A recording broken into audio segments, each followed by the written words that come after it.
मेरो मेर प्रभ स्वामी, ओट गही मैं तेरी। ना तुम डोलो ना हम गिरते, रख लीनी हर मेरी। ना तुम डोलो ना हम गिरते,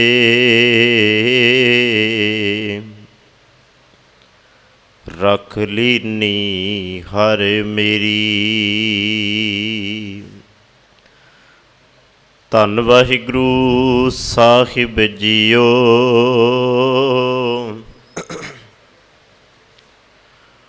सलोक महला पहला।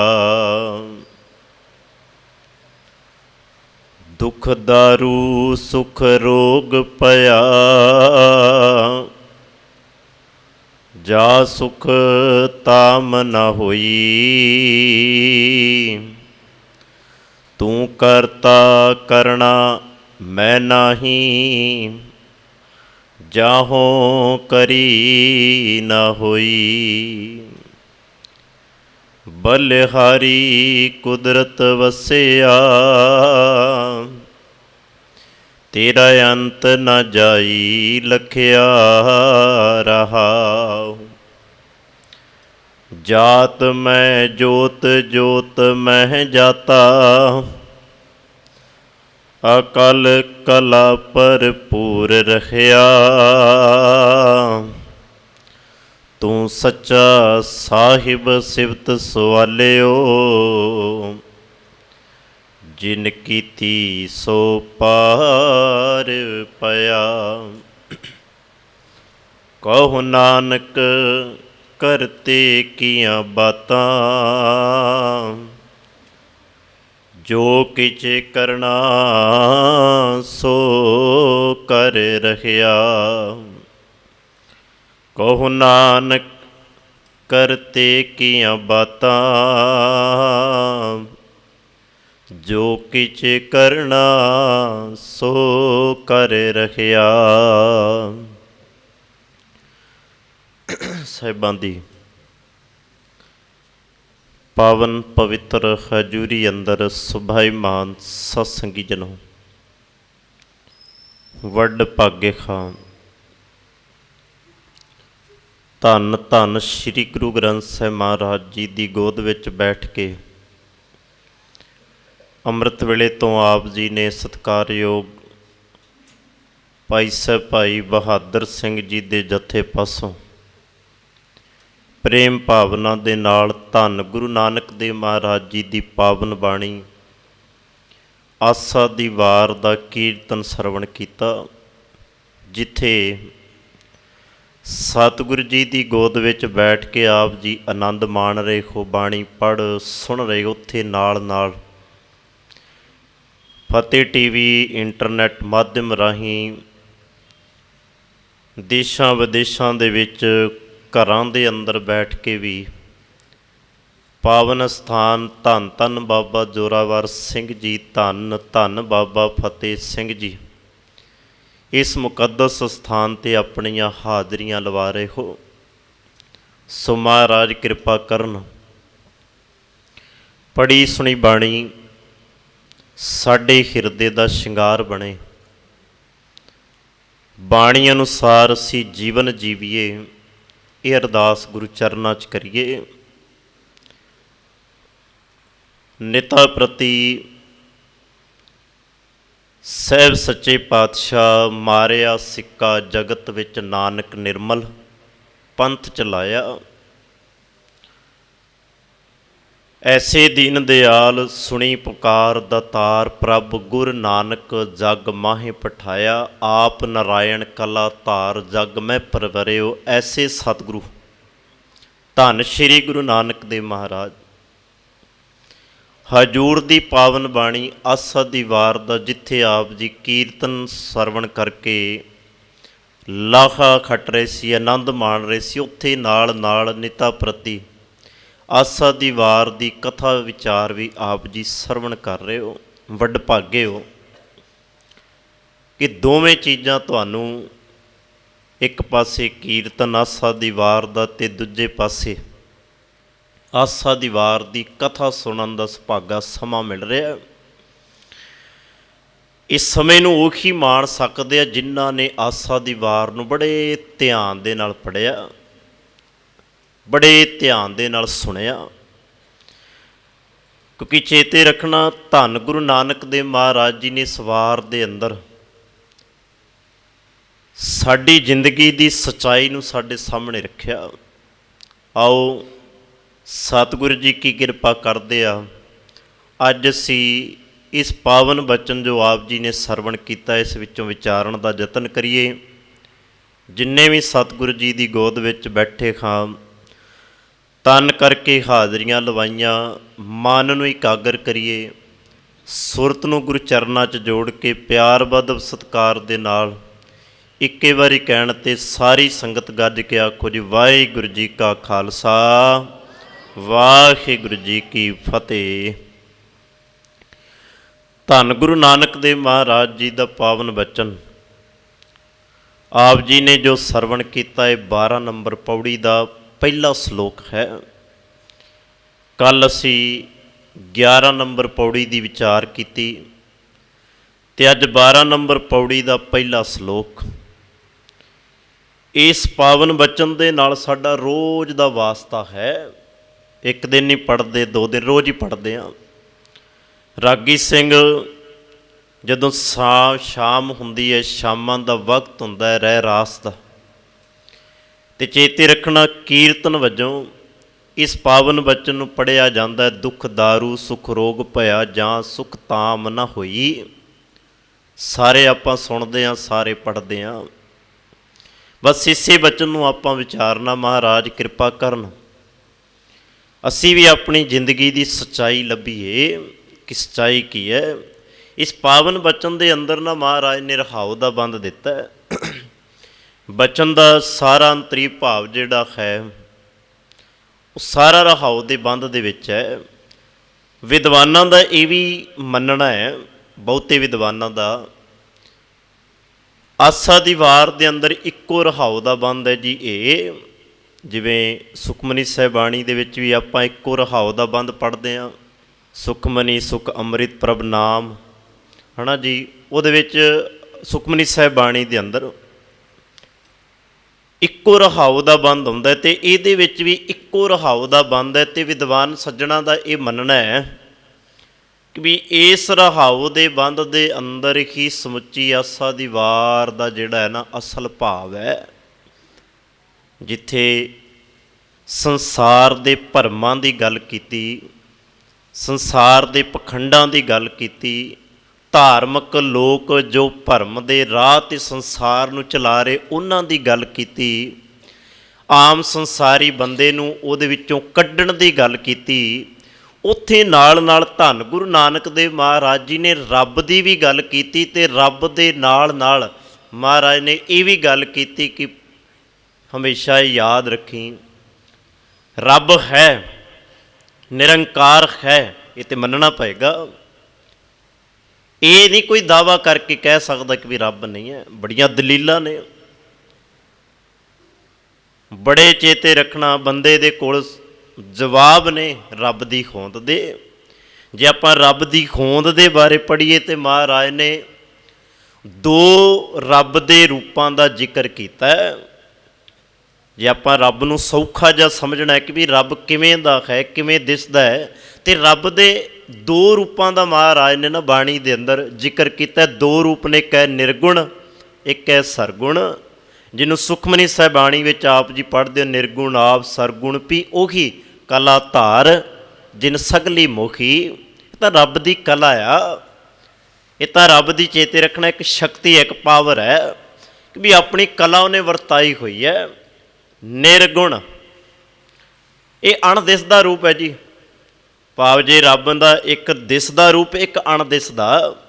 ਹੁਣ ਵੇਖੋ, ਜਿਹੜਾ ਰੱਬ ਦਾ ਦਿਸਦਾ ਰੂਪ ਹੈ ਉਹਨੂੰ ਆਪਾਂ ਕਿਵੇਂ ਮਹਿਸੂਸ ਕਰੀਏ। ਸਮੁੱਚੀ ਕਾਇਨਾਤ ਦੇ ਅੰਦਰ ਸਭੈ ਘਟ ਰਾਮ ਬੋਲੇ, ਰਾਮ ਬਿਨਾ ਕੋ ਬੋਲੇ ਰੇ। ਜਾਂ ਆਪਾਂ ਸਭਨੀ ਘਟੀ ਸੋ ਵਸੈ, ਹਰ ਇੱਕ ਜਰਰੇ ਜਰਰੇ ਦੇ ਅੰਦਰ, ਕੁਦਰਤ ਦੇ ਕਣ ਕਣ ਦੇ ਅੰਦਰ ਰੱਬ ਦਾ ਵਾਸਾ ਹੈ। ਇਸੇ ਕਰਕੇ ਭਗਤਾਂ ਨੇ ਆਖਿਆ ਕਿ ਵੀ ਰੱਬ ਹਰੇਕ ਥਾਂ 'ਤੇ ਵਸਦਾ ਹੈ, ਰੱਬ ਹਰੇਕ ਥਾਂ 'ਤੇ ਵਸਦਾ ਹੈ। ਉਹਨਾਂ ਨੇ ਆਖਿਆ ਈਬੈ ਬੈਠੁਲ ਉਬੈ ਬੈਠੁਲ, ਬੈਠੁਲ ਬਿਨ ਸੰਸਾਰ ਨਹੀਂ। ਬੰਦੇ ਦੇ ਅੰਦਰ ਵੀ ਹੈ ਸਭ ਮੈਂ ਜੋਤ ਜੋਤ ਹੈ ਸੋਏ, ਤਿਸ ਦਾ ਚਾਨਣ ਸਭ ਮੈਂ ਚਾਨਣ ਦੀ ਗੱਲ ਕੀਤੀ ਹੈ, ਚਾਨਣ ਹੈ। ਮਹਾਰਾਜ ਕਹਿੰਦੇ ਰੱਬ ਦਾ ਦਿਸਦਾ ਰੂਪ ਹੈ, ਜਿਹਨੂੰ ਹਰੇਕ ਥਾਂ 'ਤੇ ਹਰੇਕ ਮਨੁੱਖ ਦੇ ਅੰਦਰ, ਹਰੇਕ ਜੀਵ ਦੇ ਅੰਦਰ ਵੇਖਿਆ, ਤੱਕਿਆ, ਮਾਣਿਆ, ਮਹਿਸੂਸ ਕੀਤਾ ਜਾ ਸਕਦਾ ਹੈ। ਪਰ ਦੂਜਾ ਇੱਕ ਪੱਖ ਇਹ ਵੀ ਹੈ ਰੱਬ ਦਾ ਅਣਦਿਸਦਾ। ਹੁਣ ਜਦੋਂ ਤੁਸੀਂ ਜਾਪ ਸਾਹਿਬ ਬਾਣੀ ਪੜ੍ਹਦੇ ਹੋ, ਧੰਨ ਗੁਰੂ ਗੋਬਿੰਦ ਸਿੰਘ ਮਹਾਰਾਜ ਸੱਚੇ ਪਾਤਸ਼ਾਹ ਰੋਜ਼ ਕਹਿੰਦੇ ਆ, ਚੱਕਰ ਚਿੰਨ ਅਰ ਬਰਨ ਜਾਤ ਤਰ ਪਾਤ ਨੈਨ ਜਿਹੇ, ਰੂਪ ਰੰਗ ਅਰ ਰੇਕ ਪੇ ਕੋ ਕਹਿ ਨਾ ਸਕਤ ਕੇ, ਅਚਲ ਮੂਰਤਨ ਭੋ ਪ੍ਰਕਾਸ਼ ਮੈਂ ਤੋਜ ਕਹੀਜੈ। ਉਹਦੇ ਵਿੱਚ ਮਹਾਰਾਜ ਨੇ ਕਿਹਾ ਨਾ ਰੱਬ ਦਾ ਚੱਕਰ ਹੈ, ਨਾ ਚਿੰਨ੍ਹ ਹੈ, ਨਾ ਜਾਤ ਹੈ, ਨਾ ਪਾਤ ਹੈ, ਨਾ ਰੂਪ ਹੈ, ਨਾ ਰੰਗ ਹੈ। ਮਹਾਰਾਜ ਨੇ ਜਦੋਂ ਸੁਖਮਨੀ ਸਾਹਿਬ ਬਾਣੀ ਪੜ੍ਹਦੇ ਹੋ, ਉਹਦੇ ਵਿੱਚ ਵੀ ਮਹਾਰਾਜ ਕਹਿੰਦੇ ਤੇਹ ਗੁਣ ਤੇ ਪ੍ਰਭ ਭਿੰਨ, ਤਿੰਨਾਂ ਗੁਣਾਂ ਤੋਂ ਹੀ ਰੱਬ ਭਿੰਨ ਹੈ, ਭਾਵ ਅਣਦਿਸਦਾ। ਚਲੋ ਇੱਕ ਸੌਖੀ ਜੀ ਅਣਦਿਸਦੇ ਦੀ ਉਦਾਹਰਨ ਧੰਨ ਗੁਰੂ ਤੇਗ ਬਹਾਦਰ ਮਹਾਰਾਜ ਨੇ ਦਿੱਤੀ ਜੀ। ਧੰਨ ਗੁਰੂ ਤੇਗ ਬਹਾਦਰ ਮਹਾਰਾਜ ਕਹਿੰਦੇ ਰੱਬ ਕਿਹੋ ਜਿਹਾ, ਰੱਬ ਨੂੰ ਕਿਵੇਂ ਤੱਕਿਆ ਜਾ ਸਕਦਾ ਹੈ, ਕਿਵੇਂ ਮਾਣਿਆ ਜਾ ਸਕਦਾ ਹੈ। ਉੱਥੇ ਮਹਾਰਾਜ ਨੇ ਦੋ ਉਦਾਹਰਨਾਂ ਦਿੱਤੀਆਂ ਨੇ। ਪਹਿਲੀ ਉਦਾਹਰਨ, ਭੂਪ ਮਦ ਜਿਉ ਬਾਸ ਬਸਤ ਹੈ, ਮੁੱਕਰ ਮਾਹੇ ਜੈਸੇ ਛਾਈ। ਹੁਣ ਭੂਪ ਕਿਹਨੂੰ ਕਹਿੰਦੇ ਆ ਜੀ? ਭੂਪ ਕਹਿੰਦੇ ਆ ਜੀ ਫੁੱਲ। ਭੂਪ ਮਦ, ਮਦ ਦਾ ਅਰਥ ਹੁੰਦਾ ਵਿੱਚ। ਫੁੱਲ ਦੇ ਵਿੱਚ ਜਿਵੇਂ ਖੁਸ਼ਬੂ ਹੁੰਦੀ ਹੈ ਨਾ, ਫੁੱਲ ਦੇ ਅੰਦਰ ਖੁਸ਼ਬੂ ਹੁੰਦੀ ਹੈ। ਹੁਣ ਬੰਦਾ ਆਖੇ ਕਿ ਵੀ ਖੁਸ਼ਬੂ ਮੈਨੂੰ ਤਾਂ ਦਿਸਦੀ ਨਹੀਂ, ਕੱਢ ਕੇ ਵਿਖਾਓ। ਹੁਣ ਉਸ ਖੁਸ਼ਬੂ ਨੂੰ ਕੱਢਿਆ ਥੋੜ੍ਹਾ ਜਾ ਸਕਦਾ, ਉਹਨੂੰ ਤਾਂ ਮਾਣਿਆ ਜਾ ਸਕਦਾ, ਉਹਨੂੰ ਤਾਂ ਮਹਿਸੂਸ ਕੀਤਾ ਜਾ ਸਕਦਾ। ਹੁਣ ਮੈਂ ਆਖਾਂ ਕਿ ਵੀ ਮੇਰੇ ਦਰਦ ਹੋ, ਕਿਸੇ ਦੇ ਦਰਦ ਹੋ ਰਹੀ ਹੈ, ਕਿ ਮੇਰੇ ਵਰਗਾ ਕਿ ਵੀ ਦਰਦ ਹੋ ਰਹੀ ਹੈ, ਇੱਥੇ ਹੋ ਰਹੀ ਹੈ, ਜਗ੍ਹਾ ਤਾਂ ਪਤਾ ਹੈ, ਥਾਂ ਦਾ ਤਾਂ ਪਤਾ ਹੈ ਕਿੱਥੇ ਹੋ ਰਹੀ ਹੈ ਸਰੀਰ 'ਚ, ਪਰ ਮੈਨੂੰ ਦਿਸ ਨਹੀਂ ਰਹੀ, ਵਿਖਾ ਮੈਨੂੰ ਕਿੱਥੇ ਹੋ ਰਹੀ ਹੈ ਦਰਦ, ਨਹੀਂ ਵਿਖਾ ਪਾਏਗਾ। ਮਹਿਸੂਸ ਜਿਹਨੂੰ ਦਰਦ ਹੋ ਰਿਹਾ ਹੈ, ਜਿਹਨੂੰ ਸੱਟ ਲੱਗੀ, ਉਹਨੂੰ ਮਹਿਸੂਸ ਹੋ ਰਿਹਾ ਕਿ ਵੀ ਹਾਂ ਮੇਰੇ ਇਸ ਥਾਂ 'ਤੇ ਦਰਦ ਹੋ ਰਿਹਾ, ਵਿਖਾਏਗਾ ਥੋੜ੍ਹੀ। ਇਸੇ ਤਰ੍ਹਾਂ ਮਹਾਰਾਜ ਕਹਿੰਦੇ ਭੂਪ ਮਦ ਜਿਉਂ ਬਾਸ ਵਸਦਾ। ਬਾਸ ਕਹਿੰਦੇ ਜੀ ਸੁਗੰਧੀ, ਜਿਵੇਂ ਫੁੱਲ ਦੇ ਅੰਦਰ ਸੁਗੰਧੀ ਵਸਦੀ ਹੈ, ਉਹਨੂੰ ਮਹਿਸੂਸ ਕੀਤਾ ਜਾ ਸਕਦਾ ਹੈ। ਮਹਾਰਾਜ ਕਹਿੰਦੇ ਰੱਬ ਸੰਸਾਰ 'ਤੇ ਇਵੇਂ ਹੈ ਜਿਵੇਂ ਫੁੱਲ ਦੇ ਅੰਦਰ ਸੁਗੰਧੀ ਹੋਵੇ, ਮਹਿਸੂਸ ਕਰ, ਮਾਣ ਉਹਨੂੰ, ਆਨੰਦ ਮਾਣ ਉਹਦਾ। ਅੱਗੇ ਮਹਾਰਾਜ ਨੇ ਦੂਜੀ ਉਦਾਹਰਨ ਦਿੱਤੀ, ਮੁੱਕਰ ਮਾਹੇ ਜੈਸੇ ਛਾਏ। ਮੁੱਕਰ ਦਾ ਅਰਥ ਹੁੰਦਾ ਜੀ ਦਰਪਣ, ਸ਼ੀਸ਼ਾ। ਆਪਾਂ ਜਿਹੜਾ ਵੇਖ ਕੇ ਆਉਂਦੇ ਹਾਂ ਘਰਾਂ ਦੇ ਅੰਦਰ, ਆਪਣਾ ਸਾਰੇ ਚਿਹਰੇ ਵੇਖ ਕੇ ਆਉਂਦੇ ਹਾਂ। ਮਹਾਰਾਜ ਕਹਿੰਦੇ ਵੇਖੋ ਸਾਹਮਣੇ ਸਾਡੀ ਪਰਛਾਈ ਹੁੰਦੀ ਹੈ, ਅਤੇ ਮੈਂ ਆਖਾਂ ਕਿ ਵੀ ਆਹ ਜਿਹੜੀ ਮੇਰੀ ਹੋਈ ਪਰਛਾਈ ਮੈਂ ਕੱਢ ਕੇ ਬਾਹਰ ਜੇ ਲੈ ਆਵਾਂ, ਨਹੀਂ ਹੋਏਗਾ। ਆਪਾਂ ਮਾਣ ਰਹੇ ਹਾਂ ਉਹਨੂੰ, ਕਿਉਂਕਿ ਆਪਾਂ ਕੱਢ ਥੋੜ੍ਹੀ ਸਕਦੇ ਆਪਣੀ ਪਰਛਾਈ ਨੂੰ। ਹੁਣ ਸੌਖੀ ਜਿਹੀ ਇੱਕ ਹੋਰ ਉਦਾਹਰਨ ਹੈ, ਤੁਰਦੇ ਹੋਈਏ ਆਪਾਂ, ਅਤੇ ਕਈ ਵਾਰ ਸਾਡੀਆਂ ਪਰਛਾਈਆਂ ਸਾਡੇ ਨਾਲ ਤੁਰਦੀਆਂ ਨੇ। ਬੜਾ ਕੁਝ ਸੰਸਾਰ 'ਤੇ ਅਸੀਂ ਕਦੀ ਨਹੀਂ ਉਹਨੂੰ ਪਕੜ ਪਾਵਾਂਗੇ, ਮਾਣ ਸਕਦੇ ਹਾਂ। ਬਸ ਮਹਾਰਾਜ ਕਹਿੰਦੇ ਤੈਸੇ ਹੀ ਘਟ ਬਸੈ ਨਿਰੰਤਰ, ਤੈਸੇ ਹੀ ਹਰ ਬਸੈ ਨਿਰੰਤਰ, ਘਟ ਹੀ ਖੋਜੋ ਭਾਈ। ਇਵੇਂ ਪਰਮਾਤਮਾ ਤੇਰੇ ਹਿਰਦੇ ਦੇ ਅੰਦਰ ਵਸਿਆ ਹੋਇਆ। ਦੋ ਰੂਪ ਸਨ, ਇੱਕ ਅਣਦਿਸਦਾ, ਇੱਕ ਦਿਸਦਾ ਰੂਪ। ਮਹਾਰਾਜ ਕਹਿੰਦੇ ਇਸ ਦਿਸਦੇ ਅਣਦਿਸਦੇ ਰੂਪ ਨੂੰ ਜੇ ਮੰਨਣਾ ਤੇ ਮਹਾਰਾਜ ਕਹਿੰਦੇ ਕੁਦਰਤ ਦੇ ਵਿੱਚੋਂ ਵੇਖ। ਜਿਹੜਾ ਮਹਾਰਾਜ ਬਚਨ ਕਰਦੇ ਆ ਨਾ, ਬਲਿਹਾਰੀ ਕੁਦਰਤ ਵਸਿਆ, ਤੇਰਾ ਅੰਤ ਨਾ ਜਾਈ ਲਖਿਆ ਰਹਾਓ। ਮਹਾਰਾਜ ਕਹਿੰਦੇ ਇਹ ਤਾਂ ਸੁਭਾਵਿਕ ਸੱਚੀ ਗੱਲ ਹੈ ਕਿ ਵੀ ਰੱਬ ਹੈ, ਇੱਕ ਦਿਸਦਾ ਰੂਪ, ਅਣਦਿਸਦਾ ਰੂਪ ਹੈ। ਪਰ ਚੇਤੇ ਰੱਖੀ, ਜੇ ਉਹਨੂੰ ਮੰਨਣਾ, ਜੇ ਉਹਨੂੰ ਤੱਕਣਾ, ਤੇ ਮਹਾਰਾਜ ਕਹਿੰਦੇ ਫਿਰ ਕੁਦਰਤ ਦੇ ਅੰਦਰ ਪਰਮਾਤਮਾ ਵਸਿਆ ਹੋਇਆ। ਹੁਣ ਆਪਾਂ ਪਹਿਲਾਂ ਜਦੋਂ ਆਸਾ ਦੀ ਵਾਰ ਦੀ ਆਰੰਭਤਾ ਦੇ ਵੇਲੇ ਤੁਸੀਂ ਸੁਣਿਆ ਹੋਵੇਗਾ ਇਹ ਬਚਨ, ਰੱਬ ਨੇ ਸਾਰਾ ਸੰਸਾਰ ਪੈਦਾ ਕੀਤਾ, ਰੱਬ ਨੇ ਸਾਰੀ ਸ੍ਰਿਸ਼ਟੀ ਪੈਦਾ ਕੀਤੀ। ਹੁਣ ਜਦੋਂ ਸ੍ਰਿਸ਼ਟੀ ਪੈਦਾ ਕੀਤੀ, ਇਹ ਸ੍ਰਿਸ਼ਟੀ ਕੀ ਸੀ? ਇੱਕ ਕੁਦਰਤ ਦਾ ਰੂਪ, ਰੱਬ ਦਾ ਰੂਪ। ਕੁਦਰਤ ਰੱਬ ਦਾ ਰੂਪ ਹੈ। ਹੁਣ ਮਹਾਰਾਜ ਨੇ ਕੀ ਕੀਤਾ, ਆਪਿਨੇ ਆਪ ਸਾਜਿਓ। ਇਸ ਕੁਦਰਤ ਨੂੰ ਕਿੰਨੇ ਸਾਜਿਆ? ਰੱਬ ਨੇ ਸਾਜਿਆ। ਮੈਂ ਦਾਵਾ ਨਹੀਂ ਕਰ ਸਕਦਾ ਕਿ ਵੀ ਇਸ ਬੰਦੇ ਨੇ ਸਭ ਕੁਝ ਸਾਜਿਆ। ਨਹੀਂ, ਬੰਦੇ ਕੱਲ੍ਹ ਵੀ ਆਪਾਂ ਕਿਹਾ ਨਾ ਕਿ ਵੀ ਇਸਦੇ ਹੱਥ ਕੱਖ ਨਹੀਂ, ਇਹਦਾ ਕੋਈ ਜ਼ੋਰ ਨਹੀਂ, ਤਾਕਤ ਨਹੀਂ ਕਿ ਵੀ ਇਹ ਕੁਝ ਬਣਾ ਸਕਦਾ ਹੋਵੇ। ਮਹਾਰਾਜ ਕਹਿੰਦੇ ਆਪਿਨੇ ਆਪ ਸਾਜਿਓ ਆਪਿਨੇ ਰਚਿਓ ਨਾਉ ਦੂਈ ਕੁਦਰਤ ਸਾਜੀ ਹੈ। ਜਿਹੜੇ ਅੱਜ ਇਹ ਰੋਲਾ ਪਾਉਂਦੇ ਆ ਨਾ ਕਿ ਵੀ ਕੁਦਰਤ ਹੀ ਸਾਰਾ ਕੁਝ ਹੈ, ਕੁਦਰਤ ਤੋਂ ਬਾਹਰ ਕੁਝ ਨਹੀਂ, ਮੰਨਦੇ ਆ ਕੁਦਰਤ ਤੋਂ ਬਾਹਰ ਕੁਝ ਨਹੀਂ, ਪਰ ਚੇਤੇ ਰੱਖਣਾ ਕੁਦਰਤ ਨੂੰ ਬਣਾਉਣ ਵਾਲਾ ਰੱਬ ਹੈ। ਇਹ ਕਿਉਂ ਨਹੀਂ ਕਹਿੰਦੇ ਕਿ ਵੀ ਰੱਬ ਤੋਂ ਬਾਹਰ ਕੁਝ ਨਹੀਂ? ਕੁਦਰਤ ਦੇ ਅੰਦਰ ਹਵਾ ਚੱਲਦੀ ਹੈ, ਰੱਬ ਕਰਕੇ ਚੱਲਦੀ ਹੈ। ਜੇ ਹਵਾ ਨਾ ਚੱਲੇ ਕਿ ਵੀ ਕਿਵੇਂ ਫਿਰ ਪੱਤਾ ਹਿੱਲ ਸਕਦਾ ਕੋਈ? ਆ ਪੁਰਾਣੇ ਬਜ਼ੁਰਗ ਕਦੀ ਪੁੱਛਿਓ, ਕਦੀ ਪਿੰਡਾਂ ਵਿੱਚ ਬੈਠੇ, ਹਵਾ ਨਾ ਚੱਲੇ ਤੇ ਉਹਨਾਂ ਦੇ ਮੂੰਹ ਵਿੱਚੋਂ ਬੋਲ ਨਿਕਲਦਾ, ਅੱਜ ਤੇ ਰੱਬ ਨੇ ਪਤਾ ਨਹੀਂ ਕਿਹੋ ਜਿਹਾ ਦਿਨ ਚੜਿਆ, ਅੱਜ ਤੇ ਦਰਖਤਾਂ 'ਤੇ ਪੱਤਾ ਵੀ ਨਹੀਂ ਹਿੱਲਦਾ। ਅੱਜ ਤਾਂ ਦਰਖਤਾਂ 'ਤੇ ਪੱਤੇ ਵੀ ਨਹੀਂ ਹਿੱਲਦੇ। ਰੱਬ ਚਾਹੇ ਹਵਾ ਚਲਾਏ, ਰੱਬ ਚਾਹੇ ਨਾ ਚਲਾਏ, ਚੇਤੇ ਰੱਖਣਾ ਸਾਡੀ ਕੋਈ ਪਾਇਆ ਨਹੀਂ। ਇਹ ਕਹਿਣਾ ਬੰਦ ਕਰੀਏ ਕਿ ਵੀ ਇਹ ਸਾਰਾ ਕੁਝ ਕੁਦਰਤ ਦਾ ਵਰਤਾਰਾ ਹੈ। ਨਹੀਂ ਪਿਆਰਿਓ, ਮਹਾਰਾਜ ਕਹਿੰਦੇ ਆ ਹੁਕਮੀ ਹੋਵਨ ਆਕਾਰ। ਜਿੰਨਾ ਵੀ ਆਕਾਰ ਹੈ ਨਾ, ਧੰਨ ਗੁਰੂ ਨਾਨਕ ਮਹਾਰਾਜ ਕਹਿ ਰਹੇ ਆ ਹੁਕਮੀ ਹੋਵਨ ਆਕਾਰ, ਹੁਕਮ ਨਾ ਕਹਿਆ ਜਾਈ। ਮਹਾਰਾਜ ਕਹਿੰਦੇ ਉਹਦੇ ਹੁਕਮ ਨੂੰ, ਉਹਦੀ ਰਜਾ ਨੂੰ ਕਿਹਾ ਨਹੀਂ ਜਾ ਸਕਦਾ। ਇਹ ਜੋ ਕੁਝ ਚੱਲ ਰਿਹਾ ਕੁਦਰਤ ਦੇ ਅੰਦਰ ਰੱਬ ਦਾ ਵਰਤਾਰਾ ਹੈ। ਇਸ ਕਰਕੇ ਮਹਾਰਾਜ ਕਹਿੰਦੇ ਆ ਬਲਿਹਾਰੀ, ਭਾਵ ਮੈਂ ਤੇਰੇ ਤੋਂ ਕੁਰਬਾਨ ਜਾਨਾ, ਮੈਂ ਤੇਰੇ ਤੋਂ ਕੁਰਬਾਨ ਜਾਨਾ। ਕੁਦਰਤ ਵਸਿਆ, ਹੇ ਰੱਬਾ ਮੈਂ ਤੇਰੇ ਤੋਂ ਬਲਿਹਾਰ ਜਾਨਾ ਕਿ ਵੀ ਤੂੰ ਕੁਦਰਤ ਦੇ ਵਿੱਚ ਹੀ ਵਸਿਆ ਹੋਇਆ, ਤੂੰ ਕੁਦਰਤ ਤੋਂ ਬਾਹਰ ਹੀ ਨਹੀਂ। ਇਹ ਸੰਸਾਰ ਬਣਾਇਆ, ਇਹ ਜੱਗ ਤੇਰਾ ਹੈ, ਕੋਠੜੀ ਇਹ ਘਰ ਤੇਰਾ ਹੈ, ਪਰ ਤੂੰ ਇਸ ਘਰ ਦੇ ਵਿੱਚ ਹੀ ਰਹਿਣਾ। ਕਿਸੇ ਨੇ ਆਖਿਆ ਨਹੀਂ, ਰੱਬ ਇਸ ਘਰ ਨੂੰ ਛੱਡ ਕੇ ਕਿਤੇ 7ਵੇਂ ਅਸਮਾਨ 'ਤੇ ਜਾ ਕੇ ਬਹਿ ਗਿਆ, ਅਗਲੇ 7ਵੇਂ ਅਸਮਾਨ ਨੂੰ ਲੱਭਣ ਲੱਗ ਪਏ। ਕਿਸੇ ਨੇ ਆਖਿਆ ਨਹੀਂ, ਰੱਬ ਤਾਂ ਪਤਾਲ ਧਰਤੀ ਦੇ ਅੰਦਰ ਜਾ ਕੇ ਹੋਰ ਥਾਂ 'ਤੇ ਬਹਿ ਗਿਆ, ਅਗਲਿਆਂ ਨੇ ਧਰਤੀਆਂ ਖੋਦ ਮਾਰੀਆਂ। ਉਹਨਾਂ ਨੇ ਆਖਿਆ ਨਹੀਂ, ਰੱਬ ਕਿਤੇ ਪਹਾੜਾਂ ਦੀਆਂ ਕੰਦਰਾਂ 'ਚ ਜਾ ਕੇ ਬਹਿ ਗਿਆ, ਗੁਫਾਵਾਂ 'ਚ ਜਾ ਕੇ ਬਹਿ ਗਿਆ। ਪਹਾੜ ਵੀ ਬੜੇ ਐਸੇ ਲੋਕ ਨੇ ਜਪ ਕਰਨ ਵਾਲੇ, ਤਪ ਕਰਨ ਵਾਲੇ, ਅਗਲੇ ਪਹਾੜਾਂ 'ਚ ਵੀ ਜਾ ਕੇ ਰੱਬ ਨੂੰ ਲੱਭਣ ਲੱਗ ਪਏ, ਜੰਗਲਾਂ ਦੇ ਵਿੱਚ ਵੀ ਲੱਭਣ ਲੱਗ ਪਏ। ਮਹਾਰਾਜ ਕਹਿੰਦੇ ਨਹੀਂ। ਆਪਾਂ ਇੱਕ ਬਚਨ ਪੜ੍ਹਦੇ ਹਾਂ ਭਗਤ ਫਰੀਦ ਜੀ ਦਾ।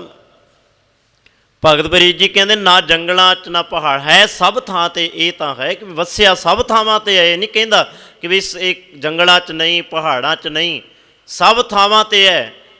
ਪਰ ਲੱਭਣ ਦਾ ਢੰਗ ਤਰੀਕਾ ਜਿਹੜਾ ਹੈ ਨਾ ਉਹ ਸਹੀ ਨਹੀਂ ਹੈ। ਲੱਭਣ ਦਾ ਢੰਗ ਤਰੀਕਾ ਸਹੀ ਨਹੀਂ ਹੈ। ਜਿਹੜਾ ਵਸਿਆ ਉਹ ਸਭ ਥਾਵਾਂ 'ਤੇ ਹੈ, ਤੇਰੇ ਅੰਦਰ ਵੀ ਹੈ, ਬਸ ਆਪਾਂ ਨੂੰ ਬਾਹਰ ਲੱਭ। ਮਹਾਰਾਜ ਨੇ ਕਿਹਾ ਬਾਹਰ ਢੋਲੈ ਸੋ ਭਰਮ ਪਲਾਈ। ਜਦੋਂ ਬਾਹਰ ਲੱਭਣ ਤੁਰ ਪਏ ਭਰਮ ਵਿੱਚ ਪੈ ਗਏ। ਬਸ ਗੱਲ ਇਹ ਨਹੀਂ ਸੀ, ਤਰੀਕਾ ਇਹ ਅਪਣਾਉਣਾ ਸੀ ਕਿ ਵੀ ਦਿਲ ਮੈਂ ਖੋਜ, ਦਿਲੇ ਦਿਲ ਖੋਜੋ, ਇਹੀ ਠੋਰ ਮੁਖਾਮਾ। ਇੱਥੇ ਤਾਂ ਵਸਿਆ, ਬਾਹਰ ਤਾਂ ਹੈ ਹੀ ਨਹੀਂ ਉਹ। ਭਗਤ ਫਰੀਦ ਜੀ ਕਹਿੰਦੇ ਫਰੀਦਾ ਜੰਗਲ ਜੰਗਲ ਕਿਆ ਟੁੰਡੇ। ਜੰਗਲ ਲੈਣ ਕੀ ਗਿਆ ਸੀ ਭਲਾ ਬੰਦਾ? ਰੱਬ ਹੀ ਲੱਭਣ ਗਿਆ ਸੀ ਨਾ ਕਿ ਵੀ ਰੱਬ ਨੂੰ ਲੱਭ ਲਾਂਗਾ, ਰੱਬ ਮਿਲ ਜਾਏਗਾ।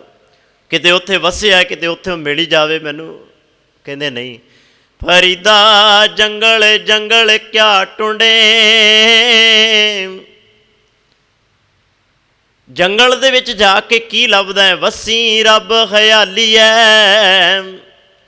ਜੰਗਲ ਕਿਆ ਟੁੰਡੇ, ਤੇਰੇ ਅੰਦਰ ਹੀ ਵਸਦਾ ਹੈ ਰੱਬ। ਵਸਿਆ ਤੇਰੇ ਅੰਦਰ, ਕੁਦਰਤ ਦੇ ਅੰਦਰ ਜੇ ਵਸਿਆ ਤੇਰੇ ਅੰਦਰ ਵੀ। ਥੋੜ੍ਹਾ ਜਿਹਾ ਤੁਹਾਨੂੰ ਨਾ ਲੱਗੇਗਾ ਕਿ ਵੀ ਇਹ ਜਿਹੜਾ ਵਿਸ਼ਾ ਚੱਲਦਾ ਬੋਰਿੰਗ ਜਿਹਾ ਵਿਸ਼ਾ, ਕਿਉਂਕਿ ਰੱਬ ਦੀ ਗੱਲ ਹੈ ਨਾ, ਨਿਰੰਕਾਰ ਦੀ ਹੈ।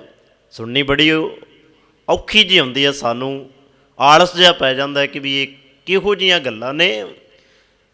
ਇਹ ਤਾਂ ਰੱਬ ਦੀਆਂ ਗੱਲਾਂ ਨੇ, ਨਿਰੰਕਾਰ ਦੀਆਂ ਨੇ। ਗੁਰੂ ਨਾਨਕ ਪਾਤਸ਼ਾਹ ਨੇ ਤੇ ਸਾਡੇ ਨਾਲ ਸਾਂਝੀਆਂ ਕੀਤੀਆਂ ਨੇ।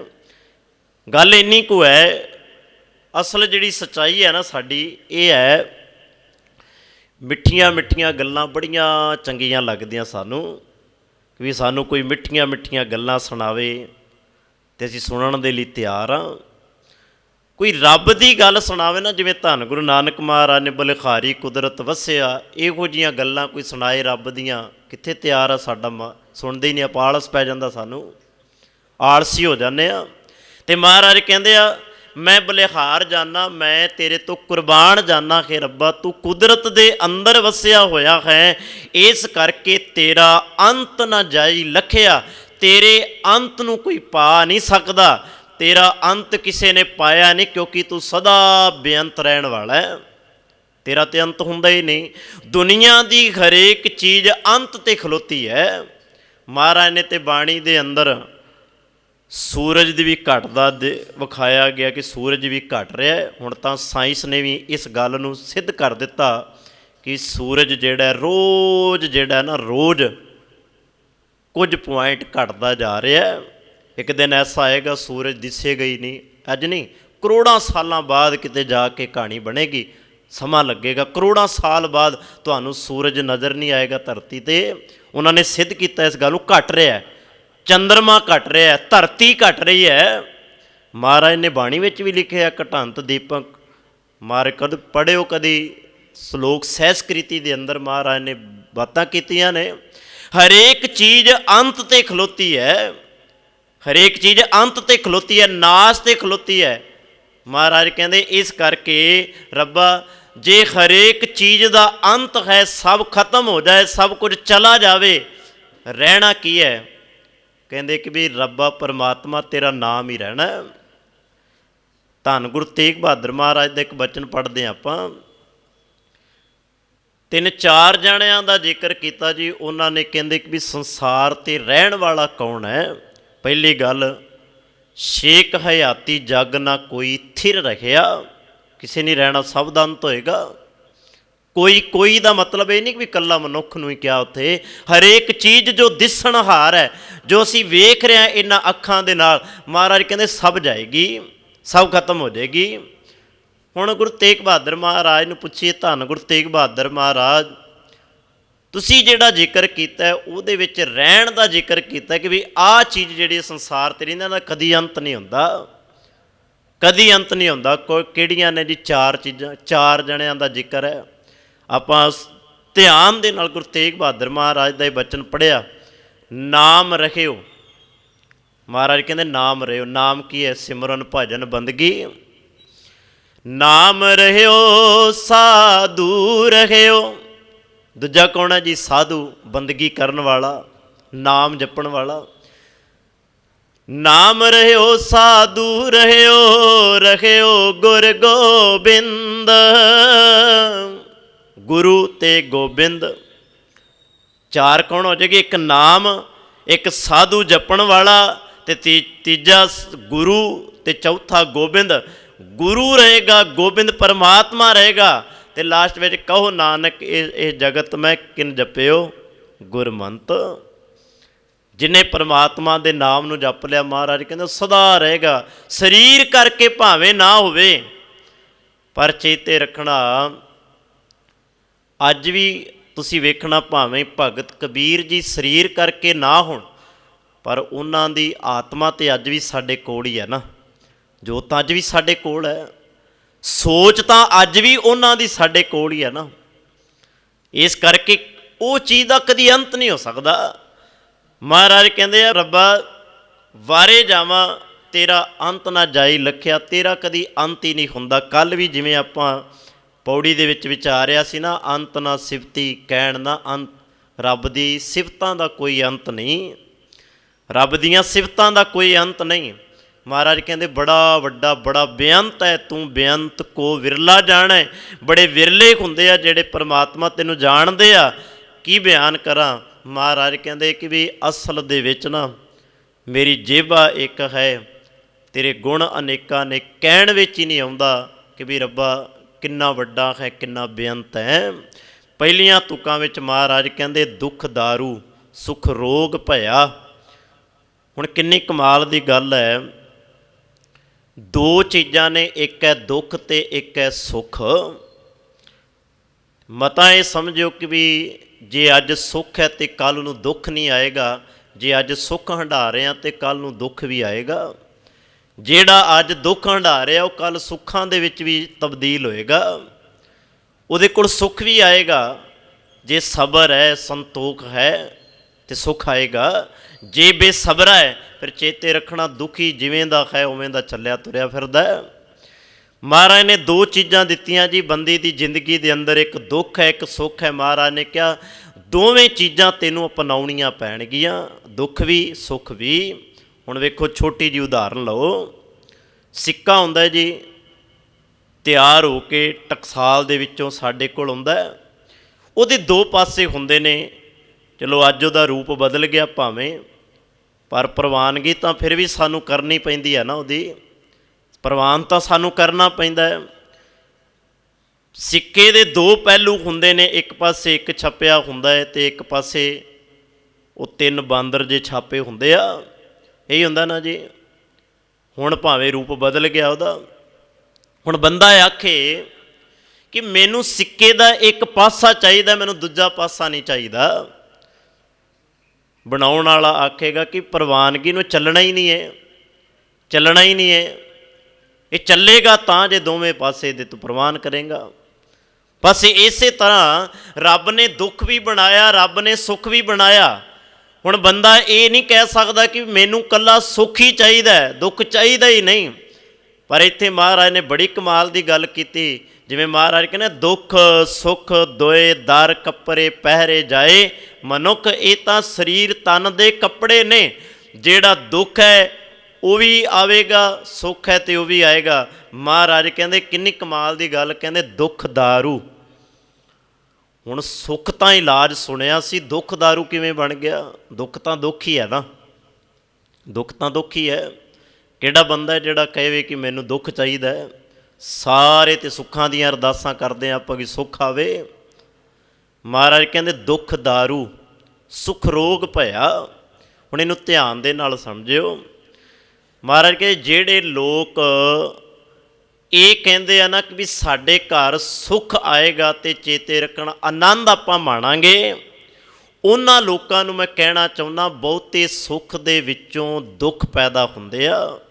ਹੁਣ ਕਿੰਨੇ ਐਸੇ ਲੋਕ ਨੇ, ਕਿੰਨੇ ਐਸੇ ਘਰ ਨੇ ਜਿਨ੍ਹਾਂ ਦੇ ਕੋਲ ਖਾਣ ਦੇ ਲਈ ਕੋਈ ਕਮੀ ਨਹੀਂ, ਪੀਣ ਦੇ ਲਈ ਕੋਈ ਕਮੀ ਨਹੀਂ, ਰਹਿਣ ਦੇ ਲਈ ਪਾਉਣ ਦੇ ਲਈ ਕੋਈ ਕਮੀ ਨਹੀਂ। ਪਰ ਕਈ ਵਾਰ ਉਹ ਵੀ ਲੋਕ ਕਹਿੰਦੇ ਆ ਕਿ ਵੀ ਹੁਣ ਮੈਂ ਆਪਣੇ ਸੁੱਖਾਂ ਤੋਂ ਹੀ ਰੋਗੀ ਹੋ ਗਿਆ, ਖਾਣ ਦੇ ਨਾਲ ਹੀ ਮੈਂ ਰੋਗੀ ਹੋ ਗਿਆ। ਸ਼ੂਗਰ ਆ ਗਈ, ਚਿੰਤਾ ਆ ਗਈ, ਸਭ ਕੁਝ ਆ ਗਿਆ ਨਾ। ਘਰ ਦੇ ਬਹੁਤੇ ਸੁੱਖ ਦੇ ਵਿੱਚੋਂ ਕੀ ਪੈਦਾ ਹੋ ਗਿਆ? ਰੋਗ। ਸੁੱਖ ਰੋਗ ਭਇਆ। ਸੁੱਖ ਕੀ ਹੋ ਗਿਆ? ਰੋਗ ਹੋ ਗਿਆ। ਹੁਣ ਉਹੀ ਬੰਦਾ ਹੈ ਜਿਹੜਾ ਕਹਿੰਦਾ ਕਿ ਵੀ ਮੈਂ ਕੀ ਕਰਨਾ ਇਹੋ ਜਿਹੇ ਸੁੱਖ ਨੂੰ, ਮੈਂ ਕੀ ਕਰਨਾ ਐਸੇ ਸੁੱਖ ਨੂੰ ਜਿਹੜਾ ਰੋਗ ਬਣ ਕੇ ਮੈਨੂੰ ਚੰਬੜ ਗਿਆ। ਇਸ ਤੋਂ ਚੰਗਾ ਤੇ ਦੁੱਖ ਇਲਾਜ ਸੀ, ਦਾਰੂ ਸੀ, ਮੈਂ ਦੁੱਖ ਵਿੱਚ ਹੀ ਰਹਿੰਦਾ।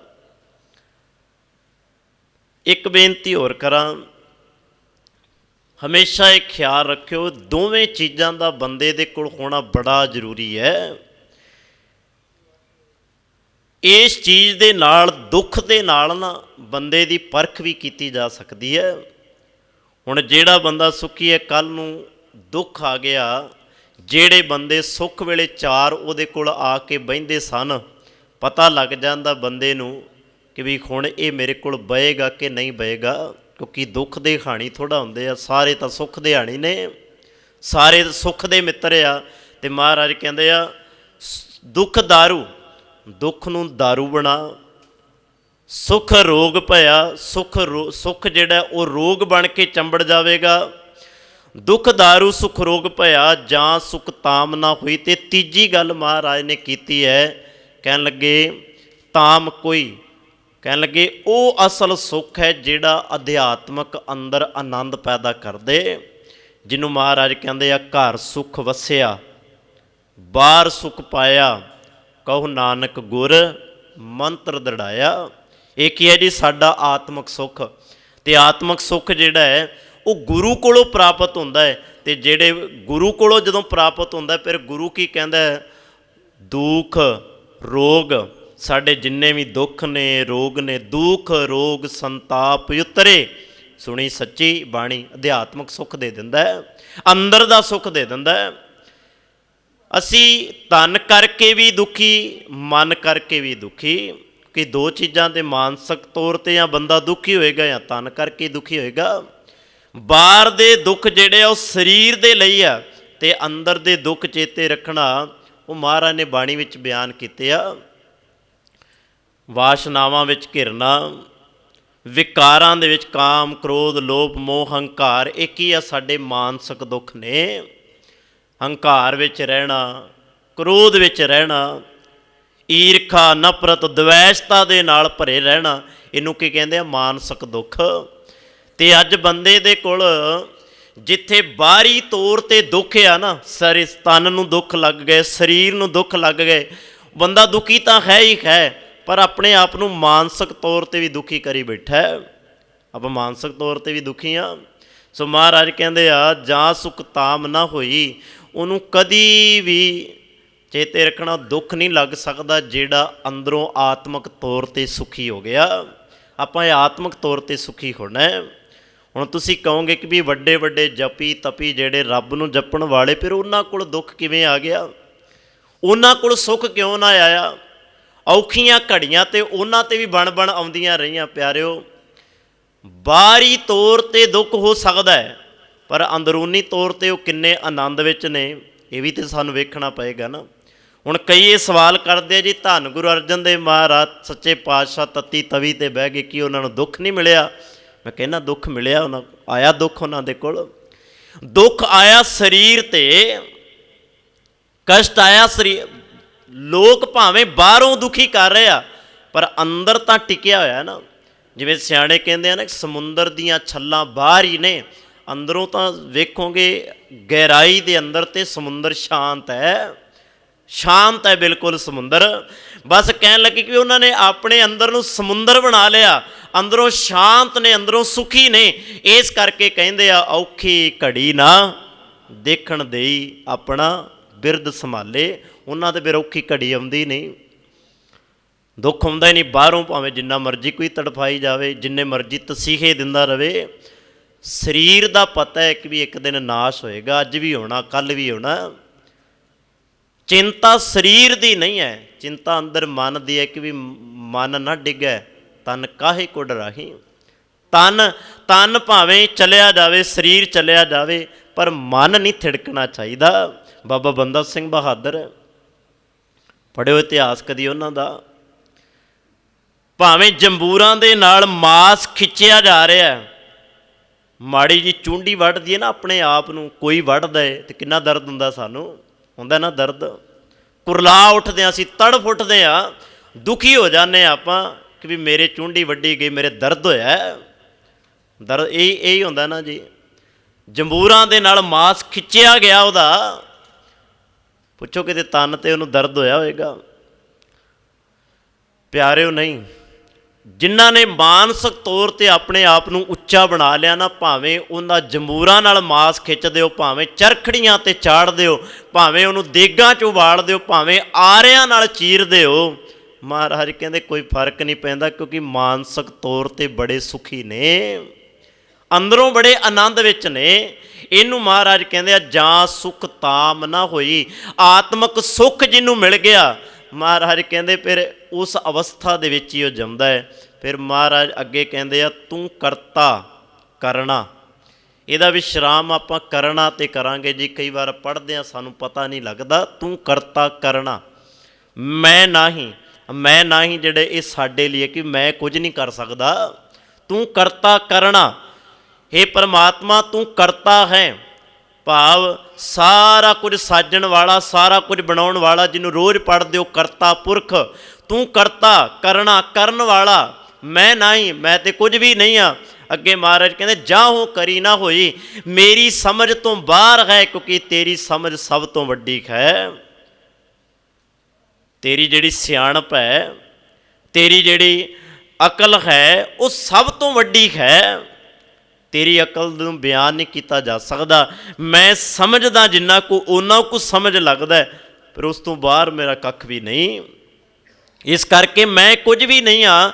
ਜਾਹੋ ਕਰੀ ਨਾ ਹੋਈ, ਮੈਂ ਕੁਝ ਵੀ ਨਹੀਂ ਕਰ ਸਕਦਾ, ਕਿਉਂਕਿ ਜੋ ਕੁਝ ਕਰਦਾ ਤੂੰ ਹੀ ਕਰਦਾ ਹੈ। ਮੇਰੇ ਕੀਤੇ ਦੇ ਨਾਲ ਕੁਝ ਵੀ ਨਹੀਂ ਹੋ ਸਕਦਾ। ਪਰ ਬੰਦਾ ਉਲਟ ਚੱਲਦਾ ਹੈ, ਬੰਦਾ ਉਲਟ ਚੱਲਦਾ ਹੈ। ਗੁਰੂ ਅਰਜਨ ਪਾਤਸ਼ਾਹ ਦਾ ਇੱਕ ਬਚਨ ਪੜ੍ਹਦੇ ਹਾਂ, ਉਹਦੇ ਵਿੱਚ ਮਹਾਰਾਜ ਕਹਿੰਦੇ ਆ, ਕੀਤੇ ਕੋ ਮੇਰੇ ਸਮਾਨ ਹੈ। ਬੰਦਾ ਜੋ ਕੁਝ ਕਰਦਾ ਉਹਨੂੰ ਆਪਣੇ ਬਰਾਬਰ ਦਾ ਆਪ ਹੀ ਆਪਣੇ ਆਪ ਨੂੰ ਵੱਡਾ ਦਰਜਾ ਦੇ ਦਿੰਦਾ ਕਿ ਮੈਂ ਕੀਤਾ, ਜੋ ਕੁਝ ਕਰ ਰਿਹਾ ਮੈਂ ਹੀ ਕਰ ਰਿਹਾ, ਮੇਰੇ ਕੀਤੇ ਤੋਂ ਬਿਨਾਂ ਕੁਝ ਹੋ ਸਕਦਾ ਸੀ? ਇੰਨਾ ਵੱਡਾ ਪ੍ਰਬੰਧ ਜਿਹੜਾ ਹੈ ਮੈਂ ਹੀ ਚਲਾ ਰਿਹਾ, ਦੂਜਾ ਕੋਈ ਚਲਾ ਹੀ ਨਹੀਂ ਸਕਦਾ। ਜੇ ਮੈਂ ਮਰ ਗਿਆ ਤਾਂ ਪ੍ਰਬੰਧ ਕਿਵੇਂ ਚਲਾਏਗਾ? ਜਿਵੇਂ ਬ੍ਰਾਹਮਣ ਨੇ ਕਿਹਾ ਨਾ ਕਿ ਵੀ ਧਰਤੀ ਨੂੰ ਬਲਦ ਦੇ ਸਿੰਘਾਂ ਦੇ ਉੱਤੇ ਰੱਖਿਆ ਹੋਇਆ, ਬਲਦ ਨੇ ਚੁੱਕਿਆ ਹੋਇਆ ਧਰਤੀ ਨੂੰ, ਕਿੱਡਾ ਵੱਡਾ ਭਰਮ ਸੀ। ਮਹਾਰਾਜ ਨੇ ਭਰਮ ਤੋੜਤਾ ਕਿ ਧਰਤੀ ਹੋਰ ਪਰੈ ਹੋਰ ਹੋਰ, ਤਿਸਤੈ ਭਾਰ ਤਲੈ ਕਵਣ ਜੋਰ। ਫਿਰ ਤੂੰ ਕਹਿਣਾ ਕਿ ਵੀ ਧਰਤੀ ਨੂੰ ਬਲਦ ਨੇ ਚੁੱਕਿਆ, ਤੇ ਫਿਰ ਉਹਦੇ ਥੱਲੇ ਜਿਹੜੀ ਧਰਤੀ ਉਹਨੂੰ ਕਿੰਨੇ ਫਿਰ ਚੁੱਕਿਆ? ਉਹਨੂੰ ਕਿੰਨੇ ਚੁੱਕਿਆ? ਭਰਮ ਕੱਢਿਆ ਨਾ। ਸਾਡੇ ਵੀ ਭਰਮ ਕੱਢੇ। ਅਸੀਂ ਸੋਚਦੇ ਹਾਂ ਕਿ ਵੀ ਸਾਡੇ ਤੋਂ ਬਿਨਾਂ ਕੋਈ ਇਹ ਕੰਮ ਕਰ ਨਹੀਂ ਸੰਸਾਰ। ਜੇ ਮੈਂ ਮਰ ਗਿਆ, ਇੱਕ ਛੋਟੀ ਜਿਹੀ ਉਦਾਹਰਨ ਦਿਆਂ, ਕਮਾਈ ਲੜ ਪਈ ਜੀ ਪਿੰਡ ਵਾਲਿਆਂ ਦੇ ਨਾਲ, ਕਹਿੰਦੇ ਜੇ ਮੇਰਾ ਮੁਰਗਾ ਬਾਂਗ ਨਾ ਦੇ ਤੇ ਦਿਨ ਹੀ ਨਹੀਂ ਚੜ੍ਹਨਾ। ਸੁਣੀ ਨਾ ਕਹਾਣੀ ਤੁਸੀਂ? ਮੇਰਾ ਮੁਰਗਾ ਬਾਂਗ ਹੀ ਨਾ ਦਵੇ ਤੇ ਦਿਨ ਹੀ ਨਹੀਂ ਚੜ੍ਹਨਾ। ਬੜਾ ਲੜੇ ਜੀ ਪਿੰਡ ਵਾਲਿਆਂ ਦੇ ਨਾਲ, ਕੋਈ ਮੰਨੇ ਹੀ ਨਾ ਉਹਦੀ ਗੱਲ। ਪਿੰਡ ਛੱਡ ਕੇ ਦੂਜੇ ਪਿੰਡ ਚਲੀ ਗਈ ਤੇ ਜਾਂਦੀ ਜਾਂਦੀ ਕਹਿ ਗਈ, ਵੇਖਿਓ ਹੁਣ ਤੁਸੀਂ ਹਨੇਰੇ 'ਚ ਹੀ ਮਰਨਾ, ਹੁਣ ਤੁਸੀਂ ਹਨੇਰੇ 'ਚ ਹੀ ਮਰਨਾ, ਤੁਹਾਡੇ ਪਿੰਡ ਸੂਰਜ ਚੜ੍ਹਨਾ ਹੀ ਨਹੀਂ, ਕਿਉਂਕਿ ਮੁਰਗਾ ਤੇ ਮੈਂ ਨਾਲ ਲੈ ਚੱਲੀ ਹਾਂ। ਇਹ ਕਹਿੰਦੇ ਮੁਰਗਾ ਤੇ ਮੈਂ ਨਾਲ ਲੈ ਚੱਲੀ ਹਾਂ। ਚਲੋ ਜੀ ਦੂਜੇ ਪਿੰਡ ਗਈ, ਟੋਕਰਾ ਚੁੱਕਿਆ, ਮੁਰਗੇ ਨੇ ਬਾਂਗ ਦਿੱਤੀ, ਕਹਿੰਦੇ ਦਿਨ ਚੜ੍ਹ ਗਿਆ। ਫਿਰ ਕਹਿੰਦੀ ਹੈ ਵੇਖੋ ਲੋਕ ਹਨੇਰੇ 'ਚ ਜਿਉਂਦੇ ਹੋਣੇ ਨੇ, ਇਹੀ ਹਾਲਾਤ ਸਾਡੇ ਨੇ, ਸਾਡੇ ਤੋਂ ਬਿਨਾਂ ਕੀ ਹੋਣਾ ਹੈ?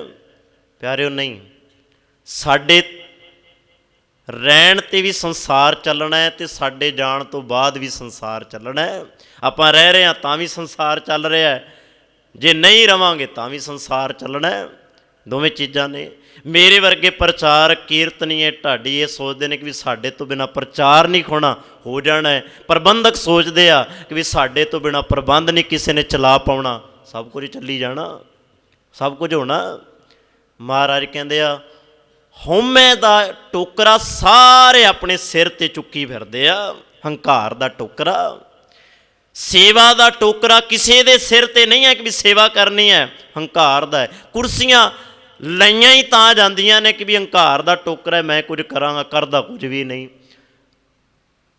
ਰਾਜਨੀਤਿਕ ਬੰਦਾ ਜਿਹੜਾ ਹੁੰਦਾ ਨਾ, ਹੁਣ ਜਿਵੇਂ 2024 'ਚ ਇਲੈਕਸ਼ਨ ਆਉਣਾ ਅਤੇ ਬੜਾ ਰੌਲਾ ਪਾ ਰਿਹਾ ਕਿ ਵੀ ਬੀਬੀਆਂ ਨੂੰ ਆਹ ਅਸੀਂ ਦੇ ਦਿਆਂਗੇ, ਵੀਰਾਂ ਨੂੰ ਆਹ ਅਸੀਂ ਦੇ ਦਿਆਂਗੇ, ਇੰਨੇ ਲੈਪਟਾਪ ਦੇ ਦਿਆਂਗੇ, ਇੰਨਾ ਕੁਝ ਆ ਕਰ ਦਿਆਂਗੇ। ਜਿੱਦਣ ਕੁਰਸੀ 'ਤੇ ਬਹਿ ਗਏ ਫਿਰ ਮਲਦੇ ਰਹੋ ਹੱਥ, ਕੱਖ ਨਹੀਂ ਜੇ ਮਿਲਣਾ। ਹੁਣ ਤਾਂ ਘਰਾਂ 'ਚ ਆ ਕੇ ਤੁਹਾਡੇ ਗਲਾਂ 'ਚ ਹਾਰ ਪਾਉਣਗੇ, ਇਹੀ ਹੁੰਦਾ ਨਾ। ਮਹਾਰਾਜ ਕਹਿੰਦੇ ਆ ਸਭ ਕੀ ਹੈ, ਹੰਕਾਰ ਦਾ ਟੋਕਰਾ ਪੇਟ ਹੋ ਰਿਹਾ। ਇਸੇ ਕਰਕੇ ਮਹਾਰਾਜ ਕਹਿੰਦੇ ਆ, ਤੂੰ ਕਰਨਾ, ਤੂੰ ਕਰਤਾ ਕਰਨਾ, ਮੈਂ ਨਹੀਂ ਜਾਹੋਂ ਕਰੀ ਨਾ ਹੋਈ, ਮੈਂ ਕੁਝ ਨਹੀਂ ਕਰ ਸਕਦਾ, ਜੋ ਕੁਝ ਕਰਦਾ ਰੱਬਾ ਤੂੰ ਕਰਦਾ ਹੈ। ਇਸ ਕਰਕੇ ਜਾਤ ਮੈਂ ਜੋਤ, ਜੋਤ ਮੈਂ ਜਾਤਾ। ਜਾਤ ਕਹਿੰਦੇ ਆ ਜੀ ਸ੍ਰਿਸ਼ਟੀ। ਵੈਸੇ ਜਾਤ ਦੇ ਭਾਵ ਅਰਥ ਕਈ ਨੇ, ਜਾਤ ਵਰਨ ਵੰਡ, ਜਾਤਾਂ ਦੇ ਵਿੱਚ ਵੰਡਿਆ ਹੋਇਆ।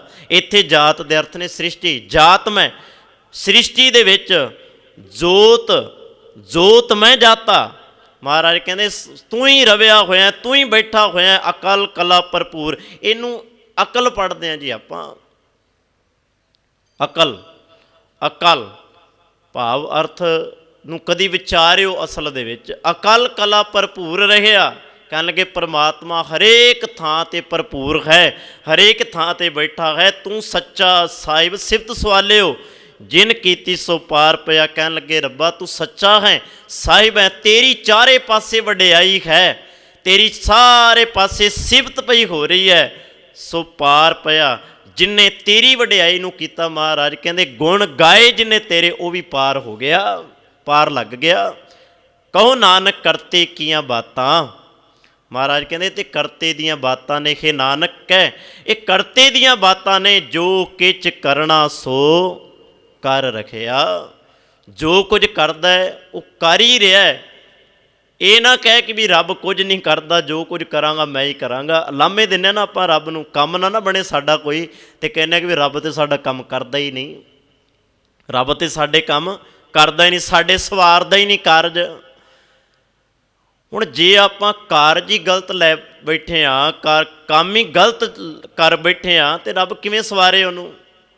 ਹੁਣ ਤੂੰ ਆ ਕੇ ਵੀ ਫਲਾਣਾ ਬੰਦਾ ਤੇ ਰਿਸ਼ਵਤ ਨਹੀਂ ਦਿੰਦਾ, ਰੱਬ ਮੇਰੇ ਕਾਰਜ ਨਹੀਂ ਸਵਾਰਦਾ, ਗਲਤ ਹੈ ਨਾ ਫਿਰ ਉਹ ਕੰਮ ਹੀ ਜਿਹੜਾ ਗਲਤ ਹੈ, ਫਿਰ ਰੱਬ ਉਹਨੂੰ ਕਿਵੇਂ ਸਵਾਰੇ? ਮਹਾਰਾਜ ਕਹਿੰਦੇ ਆ ਜੋ ਕੁਝ ਕਰਨਾ, ਜੋ ਕੁਝ ਕਰਨਾ ਹੈ ਨਾ ਉਹ ਕਰ ਰਿਹਾ ਹੈ। ਇਹ ਨਾ ਕਹਿ ਕੇ ਵੀ ਰੱਬ ਕੁਝ ਨਹੀਂ ਕਰਦਾ। ਰੱਬ ਰੋਜ਼ ਹੀ ਨਿੱਤ ਤੋਂ ਨਿੱਤ, ਨਵੇਂ ਤੋਂ ਨਵੇਂ ਦਿਨ ਦੀ ਸ਼ੁਰੂਆਤ ਹੁੰਦੀ ਹੈ, ਨਵਾਂ ਦਿਨ ਚੜ੍ਹਦਾ, ਕੁਝ ਨਵਾਂ ਰੱਬ ਕਰ ਰਿਹਾ ਹੈ। ਬਸ ਗੱਲ ਇੰਨੀ ਕਿ ਵੀ ਆਪਾਂ ਆਪਣੀ ਜ਼ਿੰਦਗੀ 'ਚ ਕੀ ਕਰ ਰਹੇ ਹਾਂ, ਆਪਾਂ ਕੀ ਸਵਾਰ ਰਹੇ ਹਾਂ ਆਪਣਾ। ਸੋ ਮਹਾਰਾਜ ਕਿਰਪਾ ਕਰਨ, ਕਹੋ ਨਾਨਕ ਕਰਤੇ ਕੀਆਂ ਬਾਤਾਂ, ਜੋ ਕਿਛ ਕਰਨਾ ਸੋ ਕਰ ਰਿਹਾ। ਮਹਾਰਾਜ ਕਹਿੰਦੇ ਉਹਨੂੰ ਕਹਿਣ ਦੀ ਲੋੜ ਨਹੀਂ, ਉਹਨੂੰ ਦੱਸਣ ਦੀ ਲੋੜ ਨਹੀਂ ਕਿ ਤੂੰ ਆਹ ਕਰ।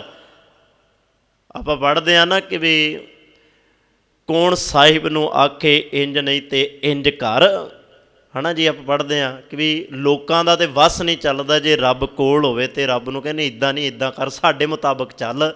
ਰੱਬ ਨੇ ਸਾਡੇ ਮੁਤਾਬਕ ਨਹੀਂ ਚੱਲਣਾ, ਰੱਬ ਨੇ ਆਪਣੇ ਮੁਤਾਬਕ ਚੱਲਣਾ ਹੈ। ਸੋ ਮਹਾਰਾਜ ਕਿਰਪਾ ਕਰਨ, ਇੰਨੀਆਂ ਬੇਨਤੀਆਂ ਪ੍ਰਵਾਨ ਕਰਿਓ, ਭੁੱਲਾਂ ਦੀ ਖਿਮਾ। ਗੱਜ ਕੇ ਫਤਿਹ ਬੁਲਾਓ ਪਿਆਰ ਨਾਲ ਕੁਝ। ਵਾਹਿਗੁਰੂ ਜੀ ਕਾ ਖਾਲਸਾ, ਵਾਹਿਗੁਰੂ ਜੀ ਕੀ ਫਤਿਹ।